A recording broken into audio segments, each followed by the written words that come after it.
कि ईमान के खुदी को कर इतना बुलंद के हर तकदीर से पहले खुदा बंदे से पूछे बता तेरी रजा क्या है। আমি আল্লামা জুনায়েদ বাবুনগরের সাথে জেলখানায় ছিলাম, সেই সময় দেখা হয় নাই। ওনাকে যখন নিয়ে যাওয়া হয় কাসিমপুর কারাগারে, আমরা একটা সেলে, ওনাকে আর একটা সেলে রাখা হলো। জেলখানার ডাক্তার সাহেবকে আমরা অনুরোধ করে পাঠালাম একটু দেখে আসেন কি অবস্থা।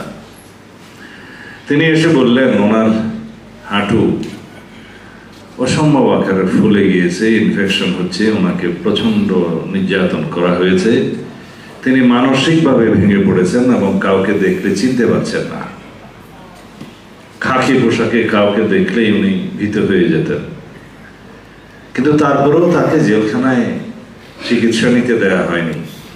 ডাক্তার সাহেবকে বললাম এখানে থাকলে তো উনি হয়তো মৃত্যুবরণ করতে পারেন। তিনি বললেন সরকার মনে হয় তাই চাচ্ছে। ওখান থেকে এক পর্যায়ে বার্ডেন হসপিটালে নিয়ে আসা হলো ওনাকে, প্রিজন সেলে। তা আমারও সেই রকম একটা অবস্থায় আমাকে পিজি হাসপাতালে প্রিজন সেলে নিয়ে আসা হলো। কোনো রকম একটা কেবিন ম্যানেজ করলাম, রাস্তার এই পার আর ওই পার। একদিন দেখলাম অনেকগুলো গাড়ি ঘোড়া, জানলা দিয়ে দেখছি। সংবাদ নিলাম ওনাকে সরকার নিজের থেকে বেল দিয়ে দিয়েছে, উনি বেল পিটিশন দেয় নাই। বিষয় কি, ওনার অবস্থা ভালো না, জেলখানার ভিতরে কারা হেফাজতে অথবা পুলিশ হেফাজতে মৃত্যুবরণ করেছে, এই দায় সরকার নিতে চাচ্ছে না।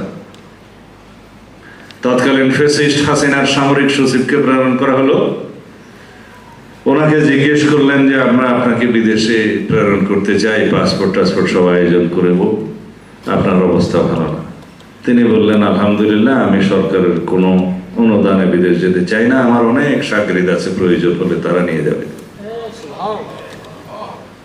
এটাকে বলা হয় ইমানি জোর।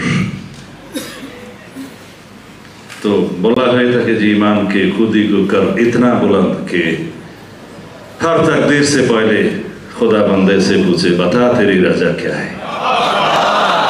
ईमान